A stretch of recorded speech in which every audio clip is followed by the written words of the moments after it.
The broadcast is now starting. All attendees are in listen-only mode.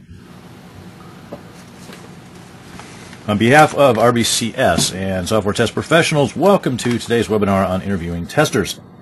I'm Rex Black, president of RBCS, a worldwide testing and quality assurance firm serving clients ranging from small startups to Fortune 20 global enterprises. For 20 years now, since 1994, RBCS has delivered insight and confidence to hundreds of clients around the world. Our team of international consultants deliver customized training, consulting, and outsourcing services to companies that are looking to improve their test and quality assurance practices. I'm the author of 12 books on software testing, including the bestseller, Managing the Testing Process. We are presenting this webinar in partnership with Software Test Professionals. Check out their website, www.softwaretestpro.com. Attendance at today's webinar earns PMI PDUs.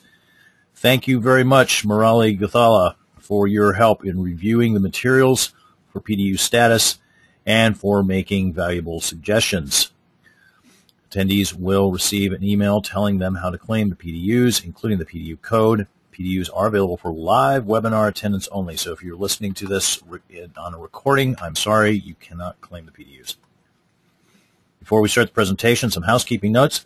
Feel free to submit any questions at any time throughout the webinar.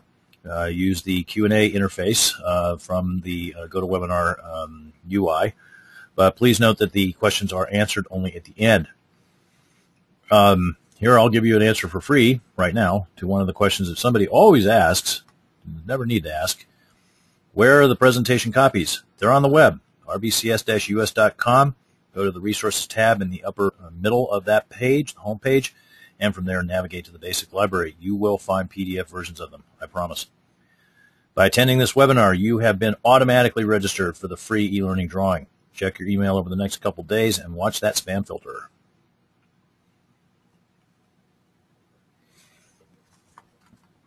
I hope you enjoy this free webinar from RBCS. We do these free webinars as a service to the software testing community because at RBCS we are a not-just-for-profit company. Okay, so today we are going to talk about interviewing testers. Now, some of you might have recognized that graphic on the first screen. It was from a 1990s movie called Interview with a Vampire. Now, of course, you wouldn't hire a real vampire, but you can hire people that have something of the same kind of effect as a vampire because they suck the energy and life out of your team sometimes. So a process cop, somebody who insists that he or she alone knows the right way to develop software. Is going to go and tell everybody else how to do that, including developers and project managers and business analysts and so forth. Never a popular fellow. And then there's the quality cop. If anybody in this company gave a damn about quality other than me, we wouldn't be shipping this software kind of person. Again, not a popular guy. Cops are generally not popular.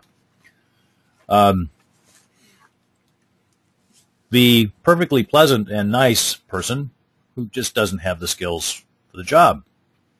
Or the person with the skills for the job who is definitely not pleasant and nice, but is actually troubling in some way. There are various other kinds of hiring mistakes that we can make. And when you make a hiring mistake, you've made a very, very serious mistake because you will have to deal with those consequences as a manager for a while. It's usually difficult to get rid of somebody after you've hired them. So you could be dealing with the mess for months, years. In some jurisdictions, it's so difficult to fire somebody that bad hiring decisions just sort of float around the company. Managers figure out a way of getting them transferred into some other group that might not be aware of what a vampire that person is, and then they float into the other group. And within a month or two, the manager realizes, oh, no, I've been had, and rather than trying to deal with the firing process, we'll simply look for ways to transfer that person into another group, or we'll fervently pray that will be some sort of downsizing event that will happen that will provide an excuse for laying the person off rather than going through the process of firing them. But this is a completely avoidable problem. Just don't hire people that you wouldn't want to have on your team. Easier said than done, huh? It's kind of like saying boil the ocean. But actually, there are some things you can do to try to deal with this potential problem, to head it off at the pass, as it were. And let's look at some of the ways you can do that.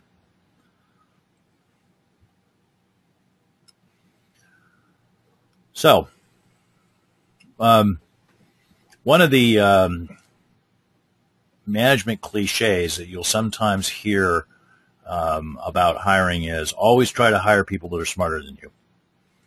Now, as you'll see a little later, I'm not a huge believer in IQ equals destiny. I'm sort of a fan of that line from Forrest Gump of stupid is as stupid does. I've seen plenty of examples of people who clearly had high IQs but did very stupid things. But as a general rule, smarter is better, of course, and smart, competent, pleasant, hardworking, conscientious, ethical. Those are the kind of people that you want to have around you, right? So that's what you're looking for at a high level. But you're going to have to be very prudent, very deliberate, very careful in the whole process to make sure that you get there. So let's look at a process that you can use for this. Let's look at how to make sure that you actually know what you're trying to get. Skills. What are the skills that you're looking for? How to do the interviews properly. What can you do to filter the most qualified and let go or leave out the least qualified? So let's look at this process. So the job description is essential. I see lots of really questionable job descriptions in my work as a consultant, and I hear stories about them in training. I saw one that had clearly been downloaded off the internet from somewhere because this company was in the United States, but the document was in Canadian English. So I was like, okay. Now, there's nothing wrong with getting a job description off the internet as a source of ideas, but you have to be careful that it's a source of good ideas because there are certainly bad examples floating around out there. So what we're trying to do with the job description is not just provide guidance to the person after we've hired them, but also to provide guidance to us as part of hiring them. So what tasks and responsibilities will they have to carry out? Now, if you've listened to these webinars for a while, you know that one of the things that I recommend is doing a skills inventory of people. And the skills inventory is done based on a critical task analysis that would be carried out by looking at your test process and figuring out what it is that people do on a day-by-day, week-by-week, project-by-project basis. That's where this list of tasks and responsibilities really ideally will come from. And this is the root of a lot of bad job descriptions, is that people, managers have not always sat down and really looked carefully at, well, what does my team actually do, and what are they actually responsible for on an individual level? So if you haven't done that, you should do that before you hire anyone else. Now, think about what experience is required, what kind of skills are required, and separate between experience and skills that are required and what's desired, what you'd like to see. All too often I see these job descriptions where they are looking for someone who just doesn't exist. The recruiter name for that, by the way, is purple squirrel.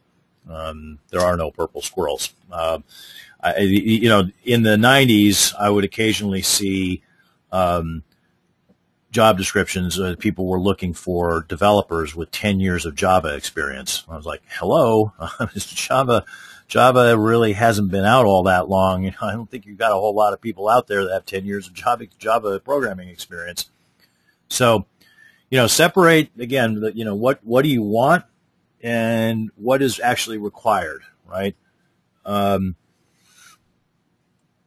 It's great if you end up getting somebody who has not just everything that's required, but also everything that you would want, every possible desired skill as well. But, recognize that that person may well not exist. And if you define the job description such that nobody is qualified, what will happen is that people that can actually do the work will not send in their resumes because they'll look at the job description, take it seriously, and say, I can't meet those qualifications. And then you'll have other people who are not qualified, and they'll look at the job description and say, well, nobody's qualified for that, so I'm as qualified as anybody else. And then they send their resumes in, and so you get both types of problems. You get too much chatter, too many bad resumes, and not enough good ones. So, be clear about that. What's required, what's desired. Salary. Understand what you're doing, where you're going with salary. What are you going to be able to offer someone? Usually it's a range. Excuse me. If you're not competitive with the local market for testers at that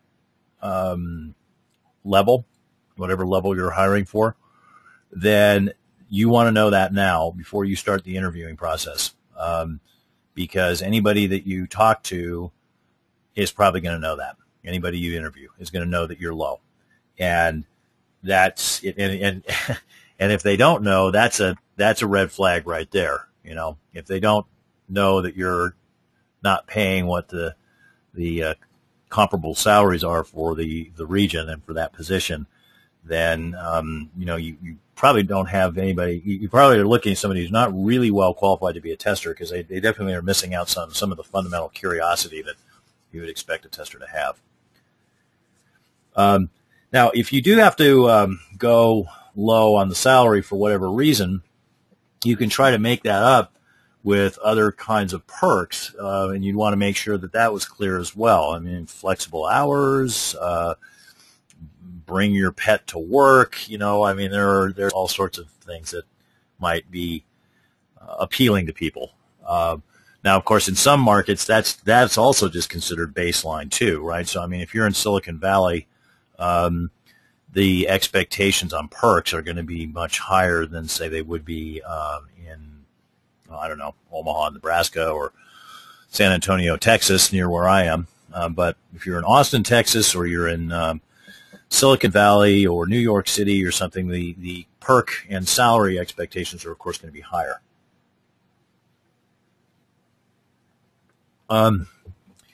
Think about what kind of training, education, certification you're looking for. These should not be taken as a substitute for the interview process. This should be taken as a entry bar, if you will, right? Okay, so if you're going to say, we've invested money in getting our people ISTQB Foundation certified and getting some of the people advanced certified, so, we want to hire people that have the foundation certification. That's great, put that in there, but make sure that you verify that they actually have it, for one. Check the certificate when you bring them in for the interview, and also verify that they actually got something out of it. So don't go, oh, yeah, this person's foundation certified, therefore they know how to do state transition-based test design. No, you can't assume that, because it is possible to skate through the foundation exam without actually knowing the test design techniques, unfortunately. It can be done by just cramming your brain full of facts. It's a possibility. So make sure that you look at the ISTQB Foundation Advanced Syllabus, if you're using that as part of what you're trying to hire into, and say, okay, these are the things I really wanted somebody coming on board to have taken away from that certification, and be sure to interview for that. Of course, if there are security clearances or licenses, make sure that you're clear about that. it can be a real problem if you are hiring for a position that's going to require security clearance.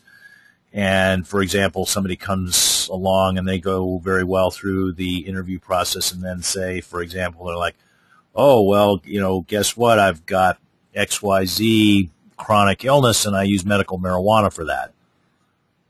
And you're like, yeah, but you have to get a secret security clearance for this job because it's a government job and marijuana is illegal under federal law, even if it's illegal under state law. So, make sure that stuff is clear up front, because you don't want to get yourself in a situation where you've wasted a lot of time and potentially exposed yourself to problems through the hiring process. There was a situation where a company, I forget where this is, Colorado, California, somewhere some company got sued for firing some employee for failing a random drug test for marijuana, and he said, well, I have a prescription for this, right?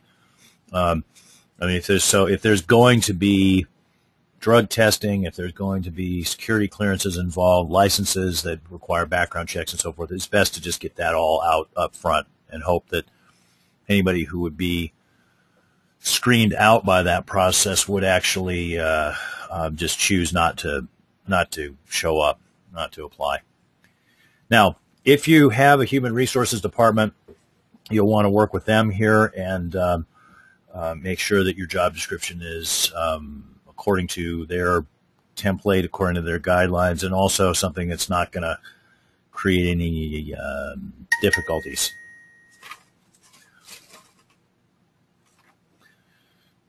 Now, you get your job description out there wherever you're going to post it, somewhere online, going out to recruiters, whatever.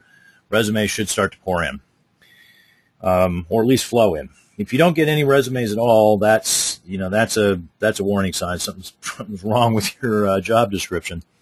But odds are you're going to get resumes, and regardless of how careful you are on the job description, some number of those resumes are going to be from people who aren't qualified. And again, people do this, I think, out of the assumption that, well, this job description is as fictitious as any job description I've ever seen in any organization, and so I can pretty much disregard it. Or you get the person who's like, oh, I really need a job, and I'm just going to try to talk my way into this one. Let's hope that we can do that. You don't want that. It's kind of like,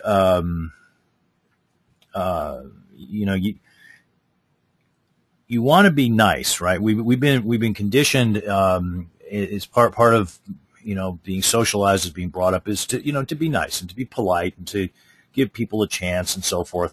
But keep in mind that those are the rules for how to get along in general society. These, which is how to get along with people that you didn't necessarily choose to be around at any given moment, right? I mean, you didn't choose who sat next to you on the airplane or on the bus. Right? You still have to be civil to them. This is a different situation, right? In this situation, you are allowed to differentiate between those people you want in your team and those people you don't. And you are allowed to be tough and, to some extent, ruthless about that. Not inhumane, of course, and not cruel, but tough and ruthless so that you avoid making any sort of mistakes here, okay? So don't get any gauzy feelings going as you're going through these resumes. Go through the resumes and go, okay, person does not have the required skills, doesn't have the required experience. Or they don't have the education, they don't have the certification. Or they claim the certification and you're like, okay, fine, give me your certificate number. You go and you check and it's like, that's not him or her. Boing, out of there, right? And, you want to be tough on this stuff. Even, like, let's say that you're, like, looking at this, you're like, ISTQB Foundation preferred. Suppose you said that on your job description. Somebody sends you in a resume. They claim to have an ISTQB Foundation certificate. You say, give me your certificate number. Who's the issuing agency? Is it the ASTQB or whatever? They give you the number. You go and you check on the website. It's not there. They didn't get a certificate. Do you disqualify them? Well, you might give them a chance to correct the error, but if it turns out that they were actually trying to mislead you on that, then yeah, you absolutely should, because that's a material falsehood. And this is a real problem with resumes. Some astounding number, I can't remember the exact statistics, something like 1 out of 4 or 1 out of 3 resumes will contain a material falsehood. By material falsehood, I mean something that actually matters, right? Not somebody who claims to have hazel eyes when their eyes are actually brown, right? I'm talking about they misstate their experience, their qualifications, their job history, educational background, certifications, licenses, those sort of things. Actually misstate that, claim to have the things that they don't. There was a situation with the head of, I believe it was Radio Shack. I think it's about 5 years, maybe less ago. CEO or president, whatever he was, can't remember exactly what his title was, but he was fired from Radio Shack after it was discovered that he did not have the degrees that he claimed to have on his resume. And this was an executive level hire. You really have to wonder. I mean, a lot of these guys at the executive level, they use executive level search firms like Challenger, Gray, and Christmas and so forth. It's like, didn't anybody bother to check that? But you want to check that, because you don't need somebody who's in the habit of making deliberately misleading and false statements to people in order to get their way. That's a problem person in a test team, for sure. I would suggest that it's a problem person anywhere. Know what someone's salary history is, right? If they're going to be getting too big of a bump, that's probably a problem. It sounds like they're maybe not really ready for what you're offering them. Obviously, if you're asking them to take a salary cut, or if they're offering to take a salary cut, that's also a red flag. Now, I'm not saying disqualify someone. We've had a long period of chronic unemployment. A lot of people in the economy have lost their job in 2008, 2009, had a lot of trouble getting jobs. There could be people out there who, for perfectly good reasons, say, you know what, I'm just going to accept that somehow or another I got 3 or 4 rungs higher up the ladder than I really should have in the bubble, and I'm going to go down those 3 or 4 rungs, and I'm going to start and try to come back up. And if that's what's going on with the person, then maybe that's okay. But if the person seems like they're going to harbor bitterness, like, I feel like I got screwed by the economy and screwed by my former employer, and now I'm getting screwed again because I'm having to take this pay cut, then you're just hiring somebody who's going to be disgruntled right from the start. And, you need that like you need a recurring migraine headache. Excuse me. I'm going to sip of water here. A person's resume is a work product.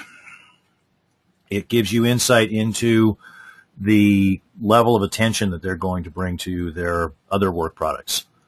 I have worked with test leads in the past and had test managers as clients who take the position that if there is a spelling or grammar error in a tester's resume, that is a total blackball. That will disqualify them on the spot. Because if it's one of these, if the foot they choose to put forward is stinky and dirty, what kind of work are they going to do once they actually get in the door? So, now I can, given that I've done a lot of work internationally, and I know that there's a lot of variation in the way that, English is used. If somebody were coming from a country where, the English was maybe a second language, or there was a particular style of English that was used, like say variation in capitalization from what would happen in the United States, then I could accept that. But there's a difference between regional style and just sloppy, right? And you know the difference. You will know the difference when you see it. So trust your gut on that, okay?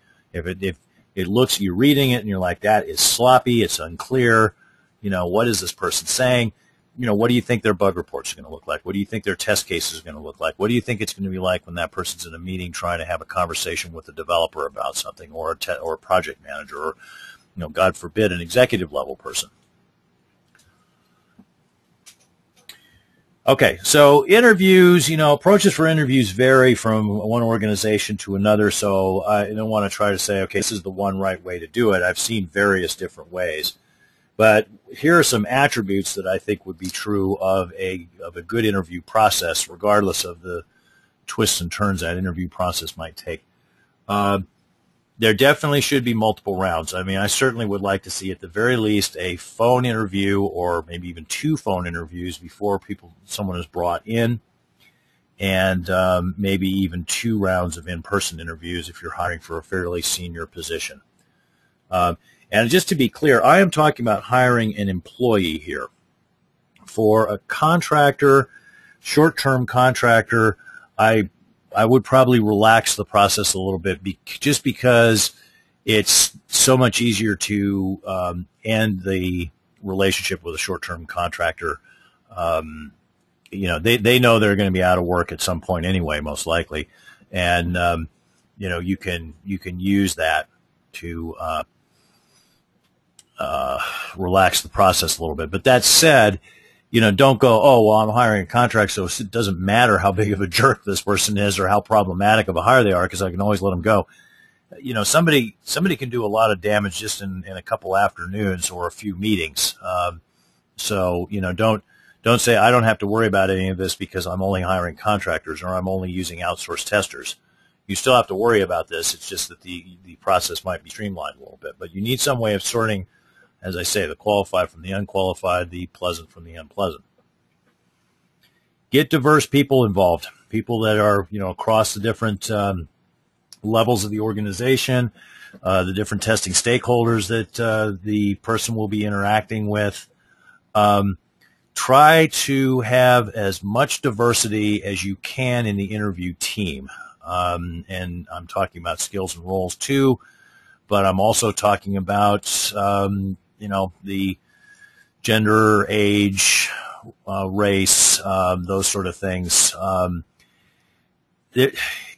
I know this sounds politically correct, and I hate to come across that way, but there's legitimate psychological reasons for wanting to have this kind of diversity. And the thing is that when you like somebody, if you meet someone and you take a liking to them almost immediately, it is a very strong possibility that the reasons that you like that person is because they are like you in some significant ways. Now, that the ways in which they might be like you and they might resemble you could be in terms of experience and background. You both went to MIT, or you both went to UCLA, or you both went to UT Austin, or something like that. Or you both got engineering degrees, and you think you like engineers. Now, that kind of thing is legitimate, right? As long as you can justify it, and go, hey, MIT is a great school, and I want to hire people who have a background in MIT. Or I'm a military vet. I learned a lot from my service. This man or woman is a military veteran. I know that they're going to bring a level of discipline and professionalism to the job. Based on that, I like them for that. That's that I'm not taking issue with. What I'm taking issue with is the arbitrary stuff. It's unfortunate, but it is psychologically true that unless you really fight against it, you will tend to, if you're a man, prefer men. If you are white, prefer white people. It is a psychological problem. Way back evolutionarily, there were good reasons why that developed in the human mind, because, way back in human history, if you met a stranger, somebody who was in any way different than you, that could very well indicate that your village was about to get invaded and something really horrible is about to happen. So, way back, as I said, in the beginnings of human society, there was an evolutionary advantage to that. Now, of course, it's just a problem. So just recognize that that's in there, and you should, of course, try to overcome that in your interviewing process, and also you should try as much as possible to build into your interviewing process a way to overcome that through as much diversity as you can possibly manage. Now, this can be tough. It's kind of funny. There was a study that came out yesterday, I think it was reported on a public radio program, Marketplace. Google for years was saying that the gender and ethnic makeup of its staff was a company secret, a trade secret. So they found the perfect balance. Apparently, at least this was what they were saying. They finally got it finally got pried out of them, and it turned out, of course, that it was like a lot of secrets are. Is that it was a secret because they were embarrassed about it. It's Google is predominantly white guys, and that's true in a lot of tech. So if you're in tech, this is something that you just have to keep in mind. Of this is a problem that we have to overcome. So anyway, enough on that, banging on that particular gong. Try to make your process as efficient as possible. You want clear steps. Whoever defines it, could be HR. That's fine.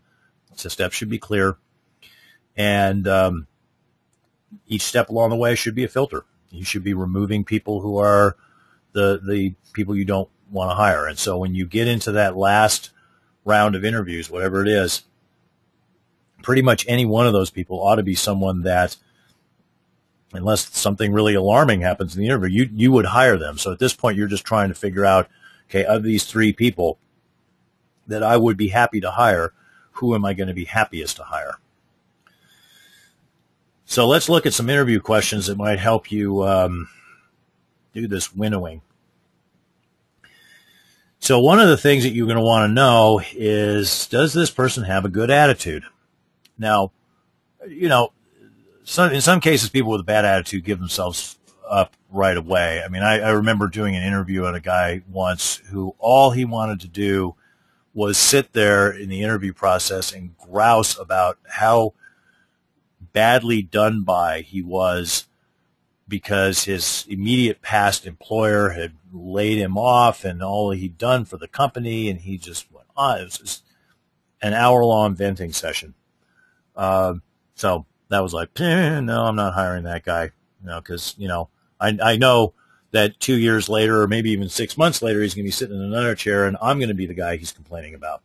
So that was an obvious one, but in some cases, it's a little harder. So questions like, what do you enjoy about working as a tester? What's cool about testing? What parts of it you particularly enjoy? And don't accept a vacuous answer here. Ask them to be specific. Do they like isolating bugs? They like tracking down why misbehavior is happening and providing that information to developers. Maybe they like seeing bugs get fixed and be part of improving quality, in which case that's great, but you might want to ask, well, how far do you take that, right? Because you want to be careful that this person isn't a quality cop. It's not somebody who's going to jump up and down and say, all my bugs have to get fixed. Excuse me. So, think about, how's their attitude? How's the attitude fit with the attitude of the group? Now, it doesn't have, it's not like everybody has to be the same. You'll have people in your team, some of whom have a real sense of humor, others who are, a little more reserved and so forth, and that's fine. But, just try to imagine, okay, this person in my team, how's the dynamic going to be? Try to just visualize that. Is this a person who's going to be happy to stay a tester, or is this a person who's just looking to come on board and immediately try to find something else to do in the company because they don't really want to be a tester? Is this a person who can work in long hours? I mean, if you know that, hey, at the end of every project, we're going to be working 60-hour weeks for at least 5 or 6 weeks, you need to be upfront about that, and you need to have a conversation with the people you're interviewing about how that's going to affect their attitude.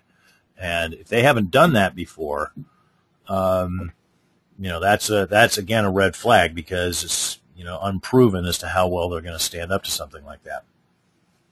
Not that I'm recommending 50 to 60-hour weeks, but in testing we do play the hand we're dealt.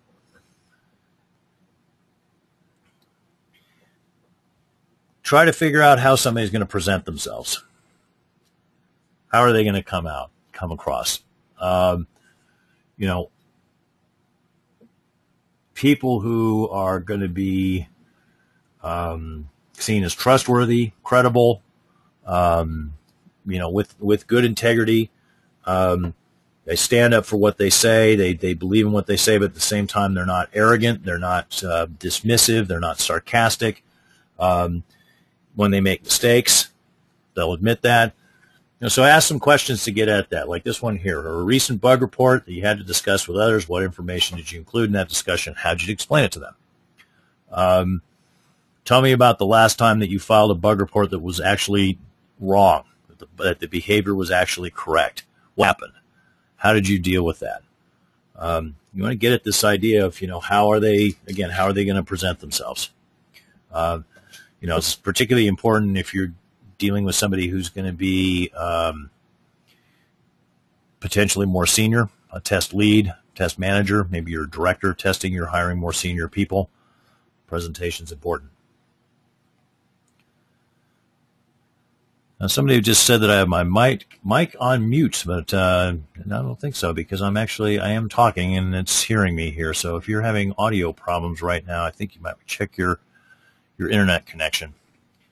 I'm pretty sure that it is working. How organized are people? How organized is the candidate?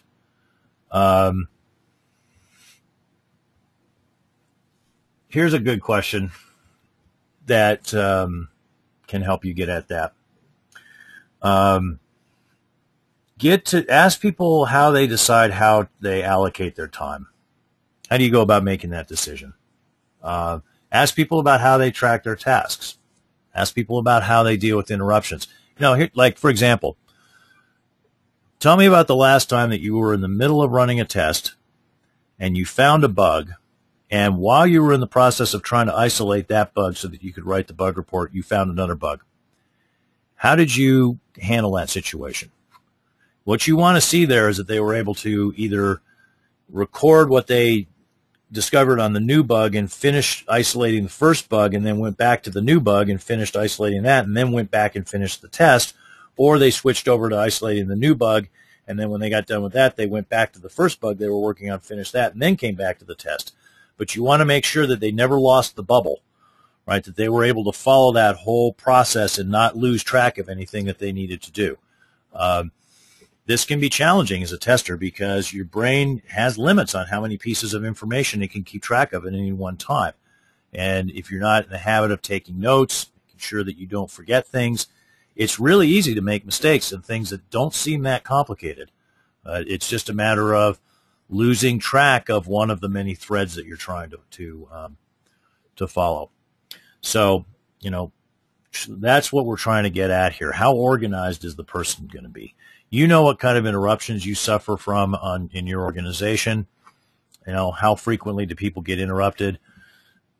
It's, it can be unfortunate. It's a line out of the one of Tom DeMarco's books. I can't remember which one. It might have been Slack. Something about, I never get anything done in the office between 9 and 5. So that's the kind of thing where, you're getting a lot of interruptions. And that's unfortunate, but, you probably as a test manager cannot single-handedly change your job environment. And certainly the trend now with Agile is really towards probably more interruptions rather than less. So, how do people handle that? Make sure that you look at that. Some people get really flustered. I know personally I'm not real good at that. I like to be sequential. I like to do this and then this and then this and then this because I know I'm more efficient that way and more effective that way. And so, interruptions is something that I really like all that much. As a manager, I learned to deal with it. When I'm working as a consultant, though, I definitely like to have fairly linear situation. That may not work well in your particular workplace. All right, interpersonal skills. Last time you found something and reported something from a test point of view that got people all stirred up. What was the situation? How'd you handle it? Eventually any tester who's worked on any real projects is going to say something, report something that someone's going to take issue with. How do they handle it? Are they mature? Do they show leadership potential if that's something you're looking for? Are they able to be empathetic? Or do they immediately get into an adversarial position with the person that they're debating with, right? Sometimes that just happens. There are situations where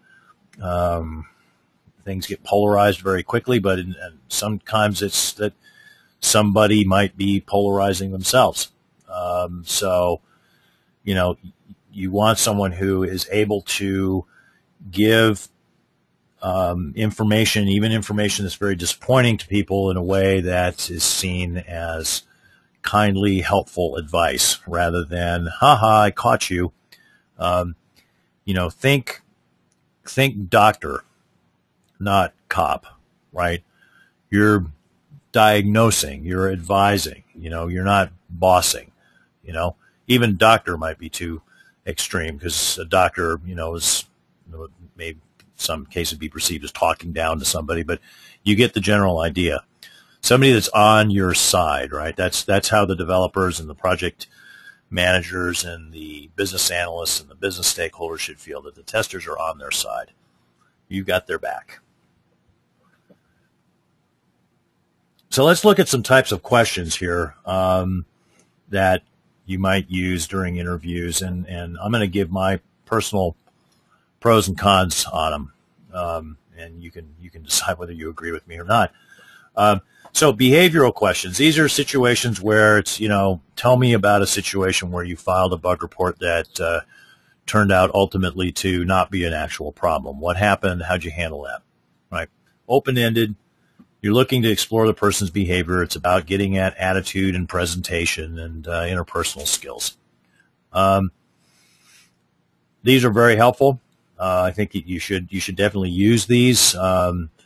I've avoided a few really bad hiring mistakes before by ferreting out the quality cops and the process cops and the people with really obnoxious personalities through questions like this.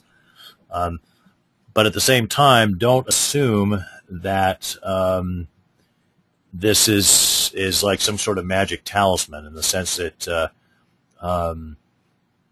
you're going to be able to know for sure what somebody's going to be like, because some people are good storytellers. They talk a good line.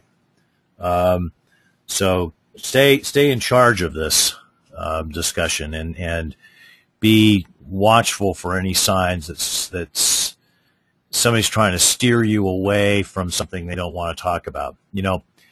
Again, going back to something I was saying before, in our upbringings, generally, part of socialization is developing antenna, if you will, that allow you to sense when you're saying things, doing things, asking questions that are making somebody uncomfortable. And the socially correct thing to do in that circumstance is sort of pull back from that and allow the person to make a graceful exit from the corner you were trying to back them into. In an interview, that's not the way it goes. Again, don't be rude, don't be sarcastic, don't be mean. That's almost never called for. But be tough, be unrelenting. If there's something you want them to answer, you got to go after that. And if they try to, do the kind of nonsense you see on the Sunday morning talk shows where the politicians go on and, answer the questions they wish they were asked rather than the questions that they were asked, break out your best, Chris Wallace imitation or name your favorite Sunday morning talk show griller.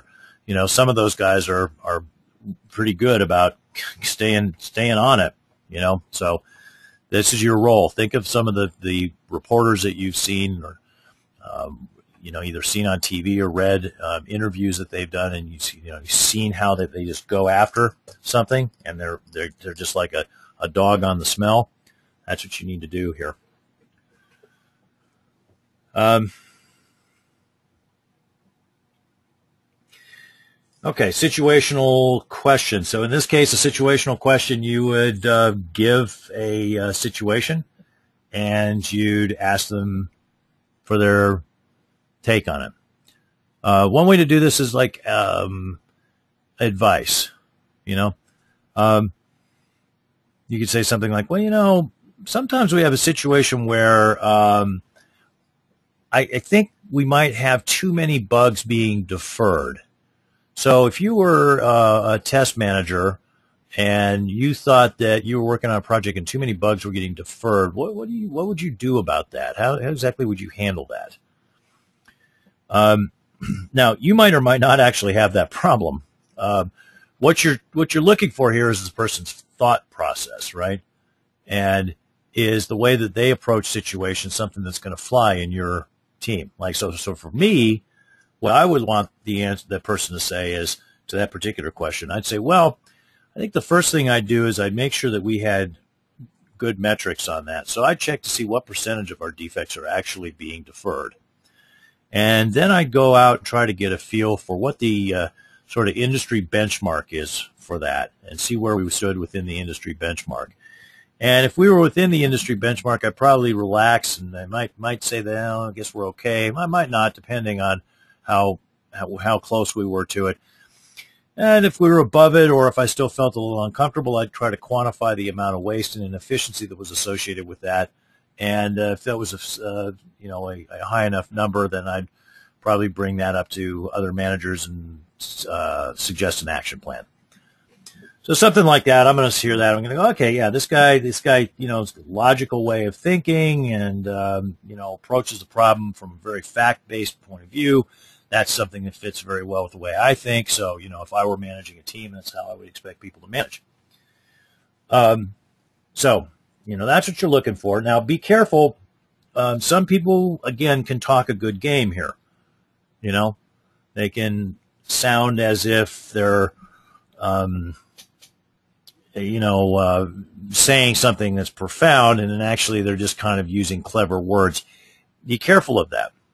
If they start popping off a bunch of 25-cent words that you haven't heard before, don't let them get away with that. That's a ruse. Okay, that's a smokescreen. Say, I'm sorry, can you restate that in a simpler way? I'm not following what you're saying.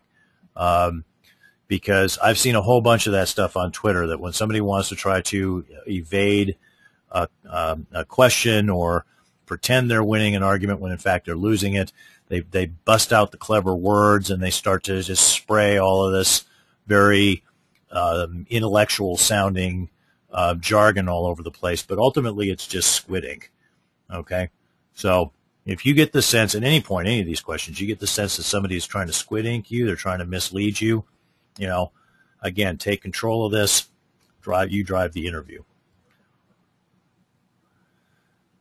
All right, technical questions. Technical questions, you definitely want to have those, any sort of skills that you think are important. It's like the example I gave before. If one of the things that you expect people to be able to do is apply black box test design techniques, then I would say absolutely. Give someone a problem statement, tell them, draw me a state transition diagram, design a set of tests that adequately cover that state transition diagram. And as they're doing it, make them explain it to you. Whichever technique you think is most relevant. But, make them do that. Now, make sure that the questions you're asking about are, the skills you're asking about are actually relevant to the job at hand. I've seen situations where testers were brought in and were asked questions about what a particular piece of code did, and their job wasn't going to actually involve coding. So it's like, okay. Don't ask technical questions just because it's a technical question and I know the answer to it. The technical question should be traceable back to a particular skill that somebody needs to have. You can demonstrate that it's relevant for the job.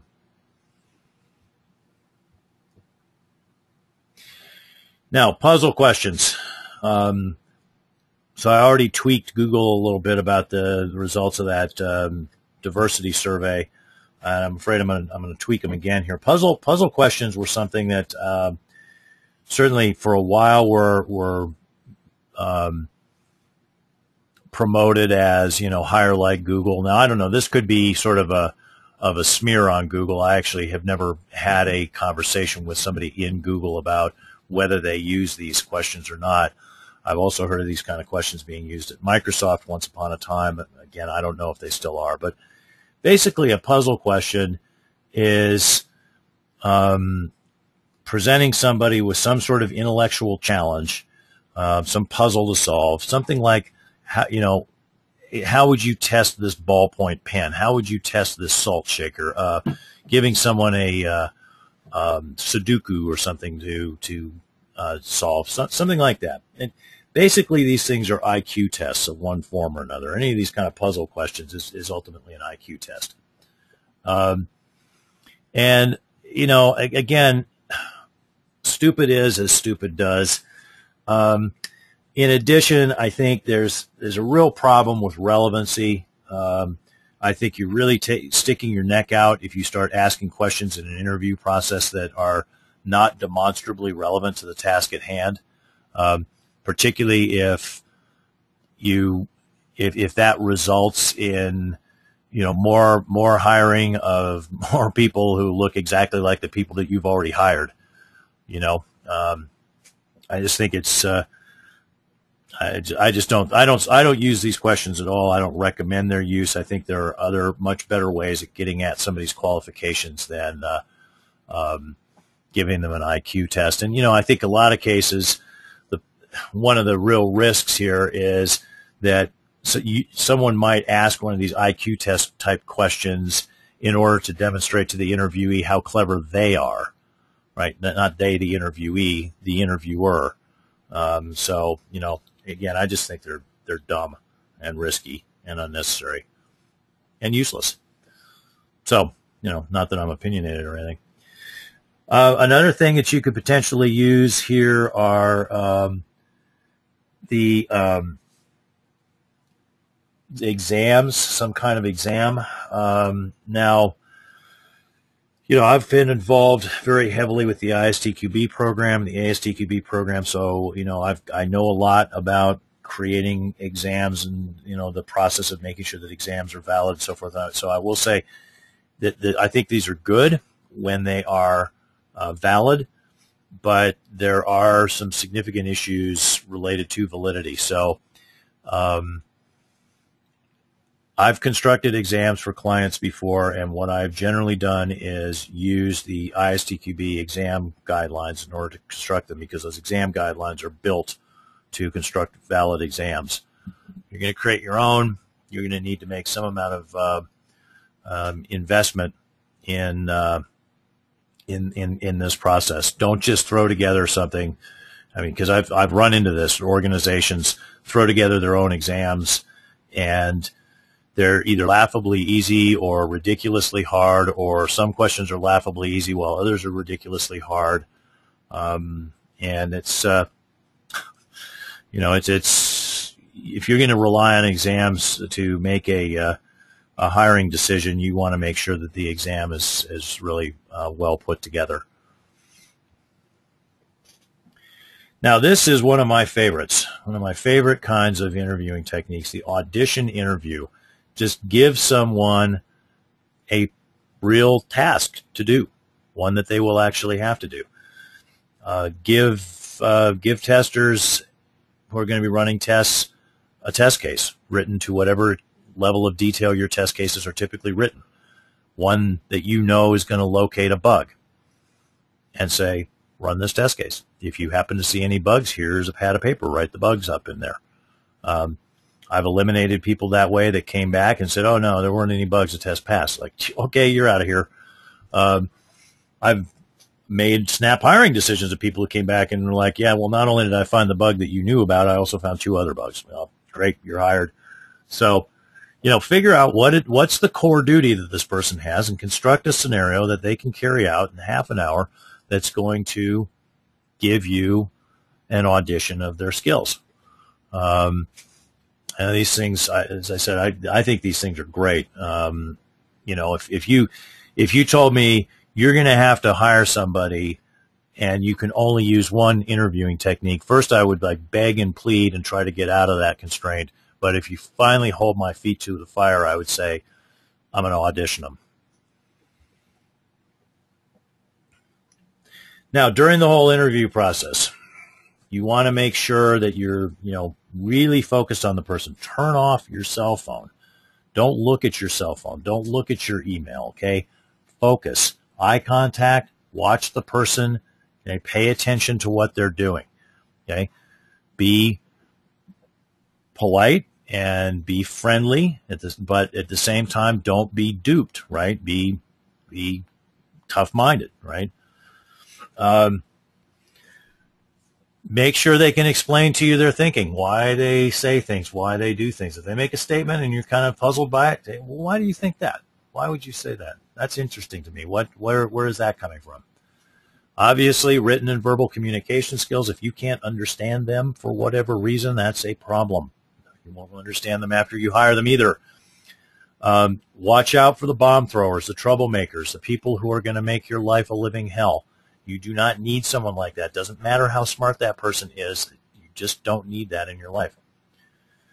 Again, integrity matters. Make sure that people are trustworthy, that they're consistent, that they're not, in there just saying what you want to hear.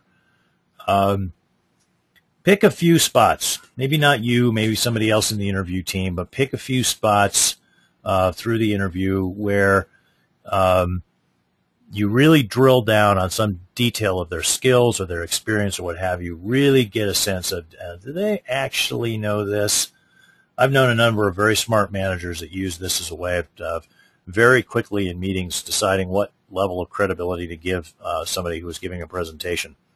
They just picked something in the presentation, something that they understood and that they knew how to follow down, say, 3 or 4 layers of complexity. And they would start going down those layers of complexity. And if they lost the person that they were talking to, in other words, the manager who was giving the presentation, was revealed to know less about the topic than that manager, ding, there goes their credibility, right? But if they were able to get down to those 3 or 4 layers of complexity, the person who's giving the presentation not only takes them down to those layers, but then takes them beyond and loses them, then at that point it's like the managers, you can see them, they go, oh, yeah, okay, this person actually does know what they're talking about. They know a lot more about this than me, and that's fine. So drill down. Drill down is a good technique. Excuse me. You want people who are curious as testers. So, try to look for that curiosity, but in balance, not out of control curiosity. Like, I see a bug, I spend the next 8 hours trying to isolate the bug, even if I know it'll never get fixed. Again, the technical and business domain knowledge, make sure that you assess this. In some cases, this can be, very critical. If you're testing safety critical devices, for example, you really need somebody who understands the nuances of testing those safety critical devices. Obviously, you want somebody who's got sufficient testing skills. If you're hiring people who are literally fresh and you're going to have a plan for how you're going to ramp them up, that can be a challenge.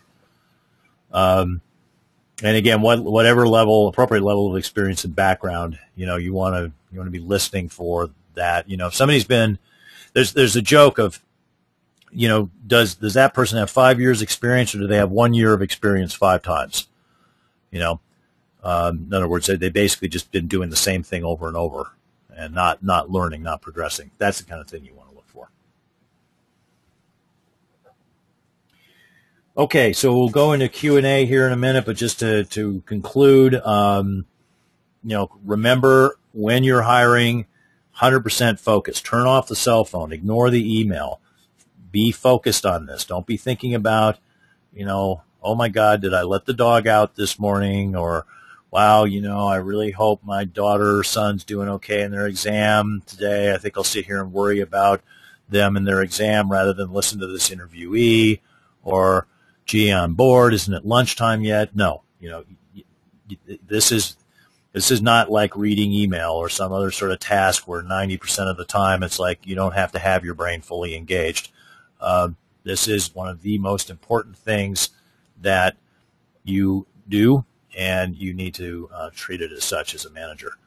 It is very easy to screw up. I said at the outset, you got to avoid hiring mistakes, and again, that's like boil the ocean. It's easy to say, very hard to do, but you want to try very hard, because if you do make these mistakes, you will pay the price. You, not just you, but you definitely will pay the price, because it's very unpleasant as a manager to have an employee in your team who's a bad fit, especially if it's a bad fit from a personality point of view. A disgruntled problem employee is just a nightmare you don't need. So pay attention. Use good interview questions, good types of interviews. Do the right thing in terms of sorting people and let the cream float to the top. If you can do this time and again, you will have a very, very high-performing team. Tom DeMarco and Tim Lister, in their book Peopleware, said that a team composed of the top performers, people at the top of their game, is going to be about twice as effective as a team of people who are just have average qualifications. So if you're thinking, gee, I'm really tight. I only have 20 people in my team and I really need 40. Well, what you need to do is hire people that are at the top of their game, and you're going to get effectiveness at that level. And so, that's what you want to look for. All right, so I will put the advertisement up and we will go into the Q&A mode here.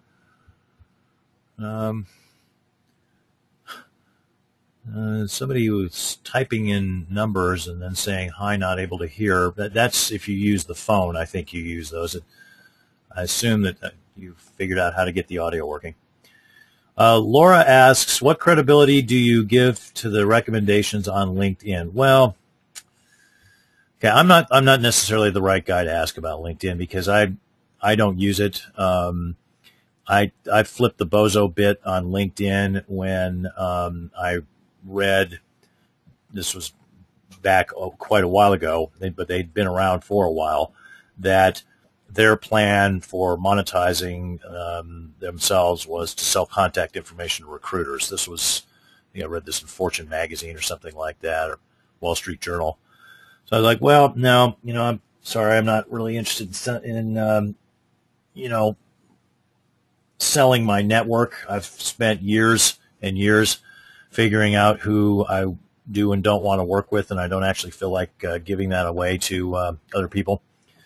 And so I tried to delete my account, and it never went away. I still keep getting LinkedIn invitations. So it's like some sort of roach motel of social media. You can check in, but you can't check out. So I guess I'd say that I'm pretty strongly anti-LinkedIn. So that would mean that I, wouldn't really have a whole lot good to say about anything related to it. So Leslie, hey Leslie, how you doing? How is Denver? Leslie says, I know of the voluntary search page for ISTQB certified testers on the ASTQB site. Is there a location to confirm the name if somebody provides a certificate number? How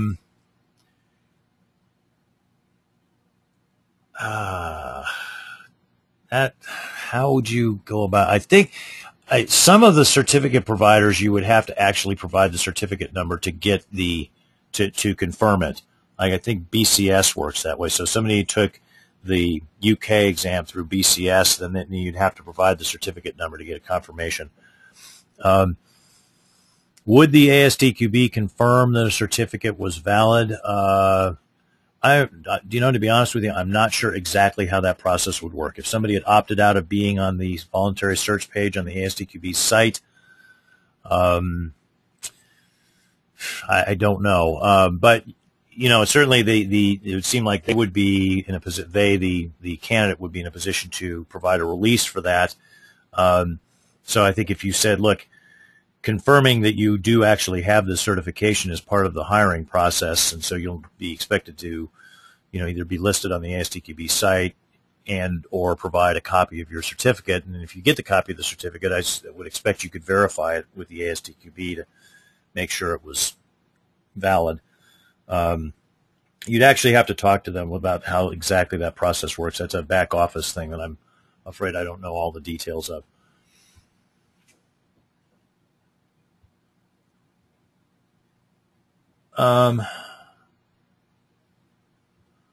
So Michael says, it looks like you're negative interviewing. Each step removes unsuitable candidates. Is this approach better than positive interviewing? Each step reinforces the candidate can do the job. Well, I guess I'm not really sure that I see the difference, because if in each step I'm trying to determine who's best qualified, I mean, that's a positive for the person who advances and a negative for the person who's filtered out. So it sounds like this may be a term that is out there in HR circles that I've just not run into. But yeah, I mean, I think of interviewing as not confrontational, not inhumane, not mean, but that it needs to be about a process of filtering, because unfortunately, people will apply for jobs that they're really not qualified for. Some of the time that's because they don't know that they're not qualified, and some of the time it is that they do know that they're not qualified, but they need the job and they're going to try to get themselves in anyway. But regardless of the reasons for which that person is unqualified, it's your job as a manager to separate that person and ultimately get the best possible person in the role. Let's see. Yuri asks, how do you evaluate effectiveness in the job? Well, that depends on what the job is, right? So, this goes back to the task analysis that I was talking about before and the skills inventory, right? You have to know what is it that someone needs to be able to do. So one thing, bug reporting. If their job includes a lot of bug reporting, if they are able to provide the developers with the information the developer needs to reproduce the problem and fix it, if they are able to choose proper classification fields for the defects so that we as test managers and as project managers, development managers, senior managers are able to see patterns that allow us to introduce process improvements. If the tester is able to include workarounds for less important bugs, so the tech support people will have a way of dealing with the problem if that defect ends up getting deferred, and if the tester includes information such that other testers can read the report and know, oh, that means that tests X, Y, and Z are going to be blocked, so I shouldn't try to run them, then that tester is doing an effective job of writing bug reports. So that's what I'm talking about for effectiveness in the job. You have to look at the tasks that they're going to carry out and then, just drill down, like what would it mean for someone to actually be effective at this? I had a question from Vicky. Vicky, it's good to hear from you again. Hope you're doing well. It's good to see you in San Francisco. How can we find out how someone really feels about working a 50 to 60-hour week? Well, most of them say, sure, no problem.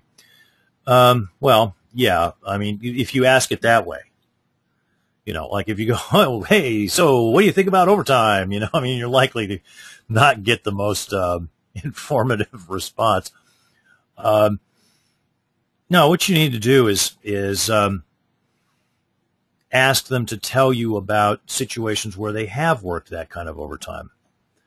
And, if they just stick by their, oh, no, it's no problem, I don't mind at all, and, drill down on that, go, well, certainly, if working 50 and 60 hours a week is different than working 40 hours a week just because you've got 20 fewer hours available to you for the rest of the week. So what did you give up? What did you do less of? How did you decide what to do less of? And that can kind of help you understand of like, is this something they've actually thought about and done or not? Because, you got to have priorities in your life. If you're going to be working long hours, there's something you do less of. Now, maybe they say, sometimes I get lazy, if I'm not working a lot. And what I find is that I, spend a lot of time watching TV. So, if I have to work long hours, I just pretty much just give up the TV. And if somebody told me that, I'd be like, yeah, okay. That's a reasonable response. I would definitely want to get into some specific examples. I might ask them kind of jokingly, well, do you go back later and try to catch up on the episodes you missed? Just something to sort of get a sense of, are they going to snap and, burn out if they get in a kind of long work hour situation.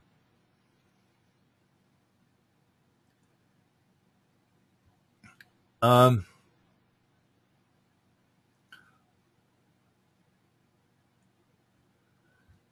got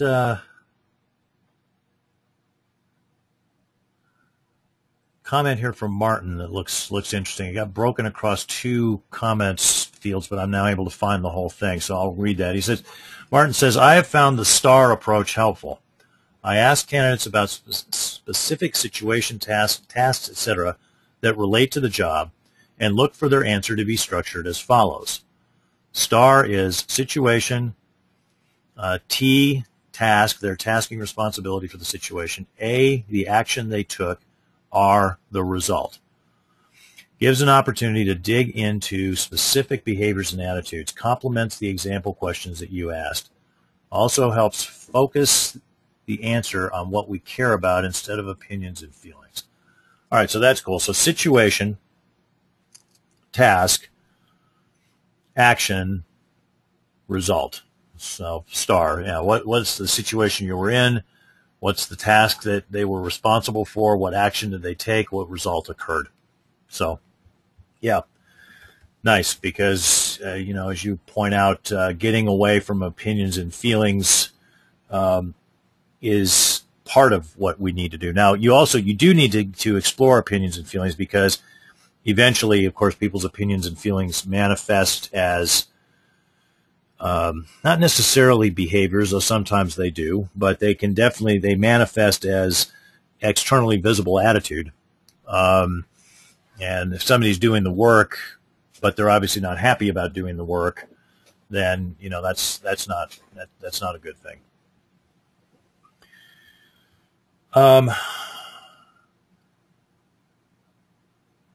Beth says, would you want the candidate to admit some weakness in organization, or should they be adamant about handling it well? Well,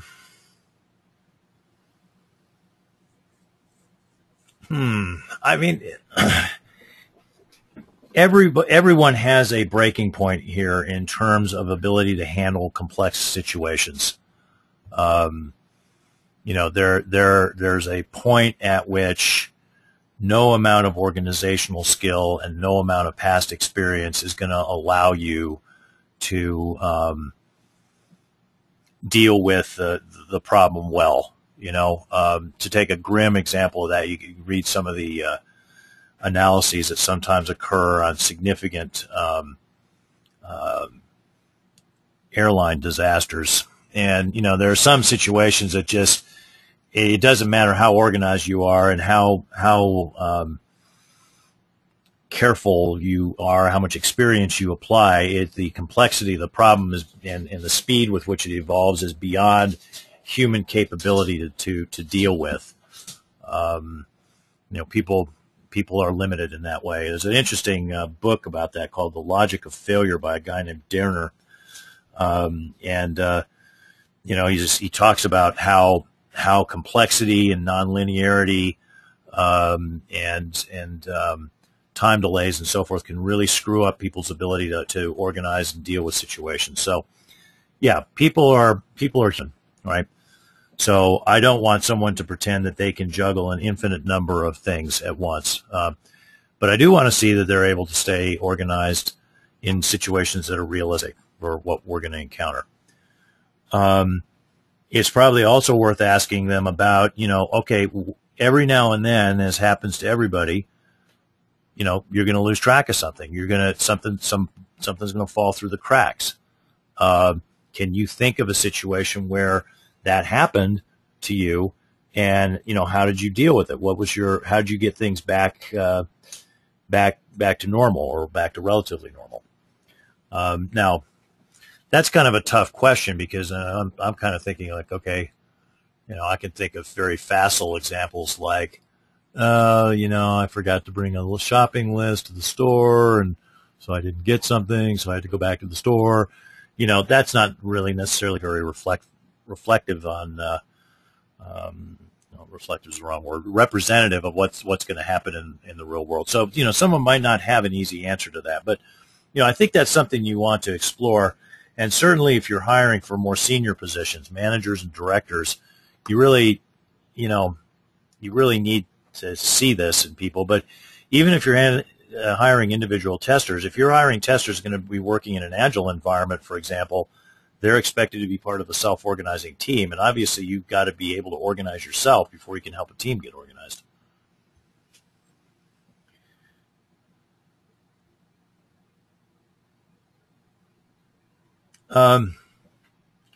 David asks the question that I knew someone would ask. Would it be possible to get a copy of this slide deck? www.rbcs-us.com, resource tab, upper middle, navigate to the basic library. That's where it is. Priscilla says, what specific type of question can you ask about how a person has behaved in the past? I need an example. Tell me about a situation where you filed a bug report and that bug report made a developer upset. How did you handle that? That's about their behavior. Every now and then people send emails that make other people unhappy.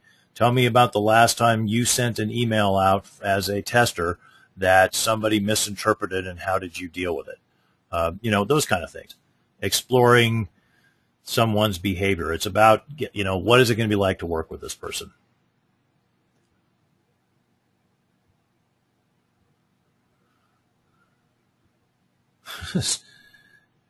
Stephen says, I was once asked in an interview, why are manhole covers round? Yeah, I've heard that one. Yeah. And, I used to know the answer to that, and I don't anymore. But what I do know for sure is that has absolutely no relevance to my ability to carry out my job as a consultant or a trainer or a test manager in the field of testing. So if somebody wants to ask me irrelevant questions, go right ahead. But this idea that it's gonna, asking someone an IQ test question is relevant to the job, I just find silly.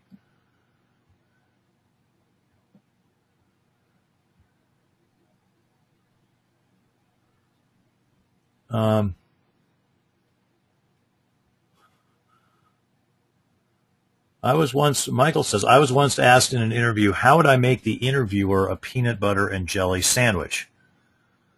This showed him my thought process. Well, given that the interviewer is a human being, I don't think I could make him into a peanut butter and jelly sandwich. So if the question is how I would make a peanut butter and jelly sandwich for the interviewer, well, okay, I know how to make a sandwich, but I'm not sure how that's relevant to my job, right? I take 2 pieces of bread. I make sure that I've got the peanut butter adequately stirred up. I smear it over the bread, and with being careful not to tear the bread, spread the jelly on the other piece of bread, and put them together, being careful to match them up properly. Great. What does that tell you about my abilities as a tester? See, it's just, it's just too evanescent, I guess. It's just too far out there for me. I want things pragmatic and connected to reality. Let's see. Another Michael asks, what are some of the best ways to identify that someone is curious? Well, ask them about the time they found a bug that they couldn't reproduce. What'd they do with it? Right? That's going to give you a lot of insight into how curious they are. They're like, well, if it's not reproducible, it's probably not going to get fixed, so I didn't bother to write it up. wrong answer, you're out of here. I'm not going to do that to them. But that's clear. If somebody said that to me, that would be the end of the job interview. Effectively, I would be polite and put them through the rest of the paces, but they would not get hired. And if somebody said to me, "Oh, well, I don't believe that there's any such thing as an irreproducible bug. I will continue to research and experiment until I find out how to reproduce the failure." And that again would be, that's another wrong answer because you don't have forever, right? But somebody can explain to me how they chose how much time to invest in trying to figure out what was going on, and then the steps that they took. That's going to show to me that they're both curious and they're organized about how they're curious. It's not idle curiosity. It's not like, I wonder, but it's really focused on, getting to the bottom of something. Any suggestions for hiring entry-level testers who don't have a testing background yet? What should we be looking for? Another question from Vicky.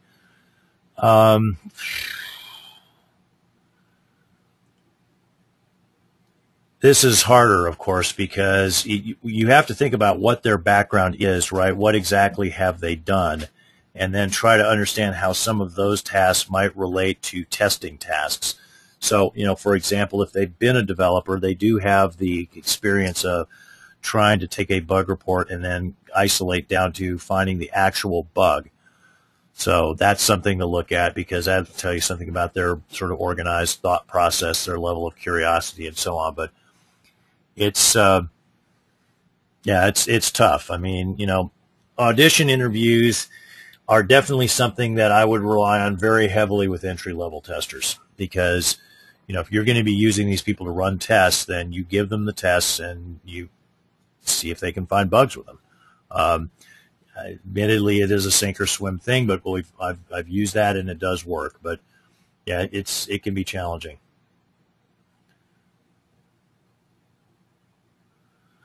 Dorinda asks, why did you leave or why do you want to leave your last job or current job a good question? Does it hold any value? Oh, boy. Yeah, I think it does. I'm just trying. Something about that question makes me a little bit uncomfortable, though. I think it's a fair question. I think it's worth asking. I think it could give you some insights into somebody's expectations and their personality and so forth. But if they left under messy circumstances, there could be various reasons for the mess. And I'd be cautious asking that question. I'd keep my ears pricked up over, if this is about to turn into the kind of answer that an HR person would be really uncomfortable hearing, be ready to back out of that question quickly, I guess is what I'd say. I've never had it blow up in my face, but there's something about it that just kind of makes me go, Excuse me. Griffin says, +1 comment regarding LinkedIn. Thanks for that. I'm glad it's not just me. Surabai says, if you come across a person who cannot answer technical questions, even though his resume states he is an expert on same, how do you handle it politely and end the interview? I came across resumes with multiple test tools listed, but had no idea about what the tool even does. Yeah. You know what, Surabai? These people you want to eliminate in the phone interview. This is what the phone interview is all about. Okay? You get those kind of questions out of the way in the phone interview, as well as some sort of attitudinal types of questions and stuff. And then you just end the phone call and let the person know you'll be in touch via email, and then they get a regrets email from you later that day, and that's that. But yeah, definitely use the phone interview to try to shut those down, because the last thing you want is to waste a bunch of time on an on-site interview with somebody who doesn't know the slightest thing and has material falsehoods on their resume. Johanna Rothman has an interesting book about hiring. I think it's Hiring Geeks or something like that, when she talks about this need to work stepwise and try to avoid ever getting into a situation where you you are spending half a day as the manager, and other people are spending a couple hours of their day dealing with somebody who turns out to just be a complete, non-fit would be a polite way of putting it. In this case, I would say charlatan and con artist would be maybe harsh words, but if you have material falsehoods on your resume, I'm not sure that con artist actually is too strong a word. You're trying to con your way into a position for which you will be paid. So I react pretty negatively to that, as you can see. Azza says, how do you interview freshers who usually don't have experience in testing? So, again, Azza, to Vicky's question, I like the audition interviews because then you're going to be able to see if they have some aptitude. But the other thing is look for analogous life experiences that they have that have some relationship to testing.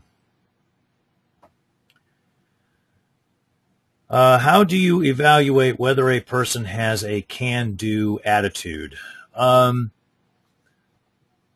Ask them some questions about places where they got stuck and places that they found, experiences that they found frustrating, and how they overcame that.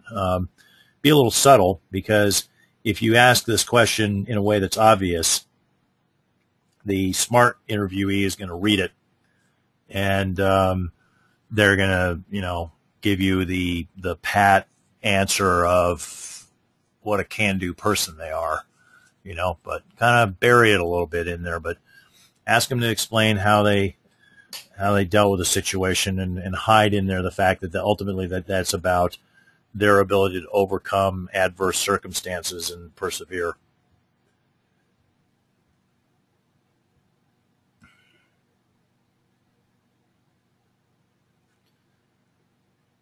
Fernando says, hi, I'm Fernando from Mendoza, Argentina. Hey, greetings to Argentina. I hope you're enjoying a pleasant fall there.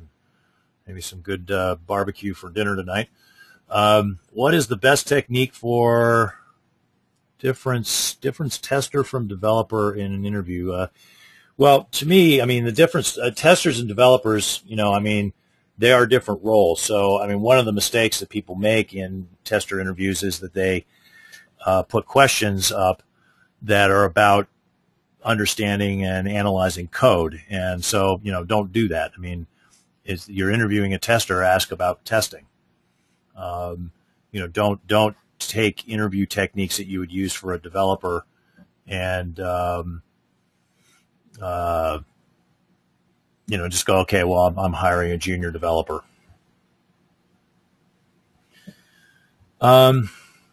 Well, Jeff asks, what is the best QA certification and why?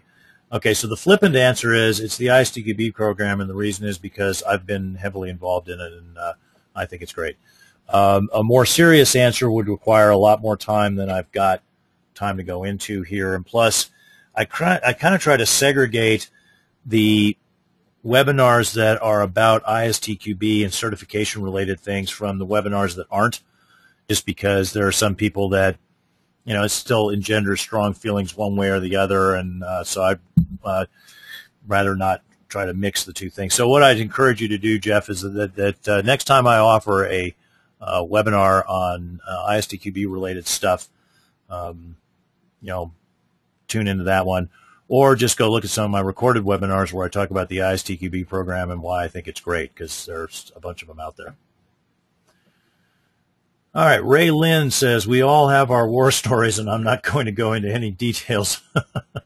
I like the term bomb thrower. We had one of those. Thanks for this session.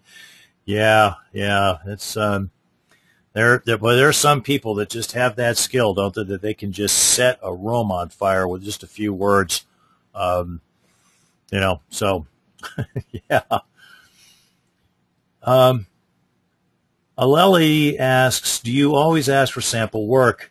What do you look for in their written documents? Well, no. Because this is really culture and country dependent. Some countries this is standard, and in some it's not. In the United States, because of non-disclosure agreements, it's really hard to be able to get samples of people's work. Sometimes you can, sometimes you can't. But if you can, I mean, it's a work product like anything else. So I'm going to look at it and evaluate it and, try to get people to explain to me why they constructed it that way. But I would make sure that if I was going to make that a requirement for the interview or make that part of the interview, I'd want to be very clear that either everybody has to bring it, or if it's a nice to have, I'm not going to disqualify based on someone not bringing it, or I'm not necessarily perfectly happy, because you want the interview to be fair situation. You don't want to be effectively weighing people using different scales. So I think that's kind of a risk.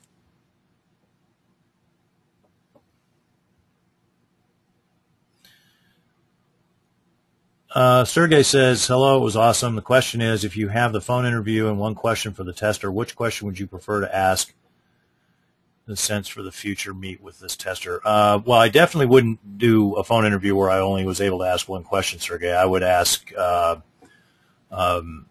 multiple questions. I would schedule a phone interview for at least a half an hour.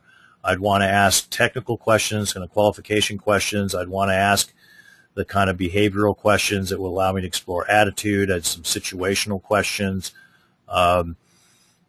Basically what I'm looking for in that 30-minute phone interview is for someone to disqualify themselves, to demonstrate to me that this is not the person I want to bring in. Now, when I say that, I want to be careful. I'm not looking for that to happen to that person. I'm not wanting that person, something bad to happen to that person, but what I'm listening for is something that tells me, you know what, this is not someone that we're going to end up hiring.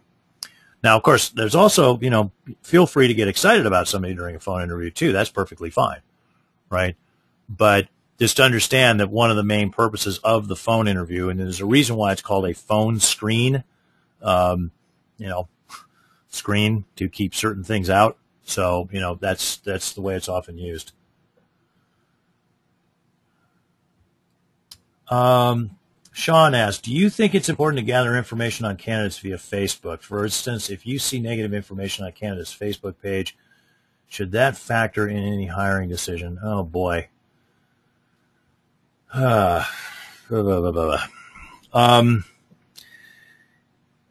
I got to say about that one, Sean, is I thank God there wasn't Facebook when I was in college. Okay? Because, well, let me just put it this way. It could be a problem. All right? If everybody ends up having to spend their whole adult life justifying a few bonehead things they did when they were in their teens and 20s, this is going to be a very difficult world to live in. I think you'd have to just be really careful with that. I mean, certainly if there's recent indications of irresponsible behavior, scary behavior. I mean, obviously, if I come across information on the internet or Facebook, what have you, that indicates to me that someone's, a neo-Nazi, right? Let's say, just pick that out of the air. Extreme example, but that's obviously a problem. If I come across information that 15 years ago someone got picked up for a DUI, it's 15 years ago, right? If I come across a picture of somebody at a party in college 10 years ago, passed out on a couch with a bong next to him, well, 10 years ago they were in college. This stuff happens, I mean, so I think we got to be really careful with this. And I think it's possible for a few moments of indiscretion and frivolity at a young age to produce damage on someone's life that really isn't fair. And, like I said, I want to be tough, but I don't want to be inhumane.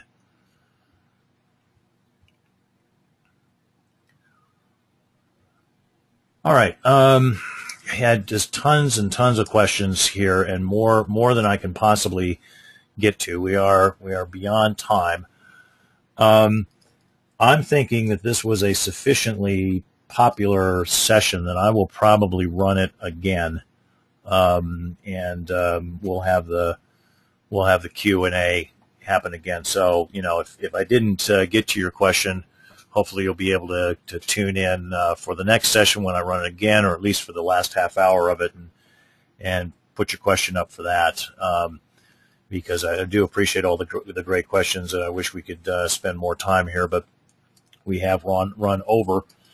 I appreciate all the great interaction. This is a lot of fun session to present. It's obviously one of the interesting problems that we have is problem, challenge, opportunity.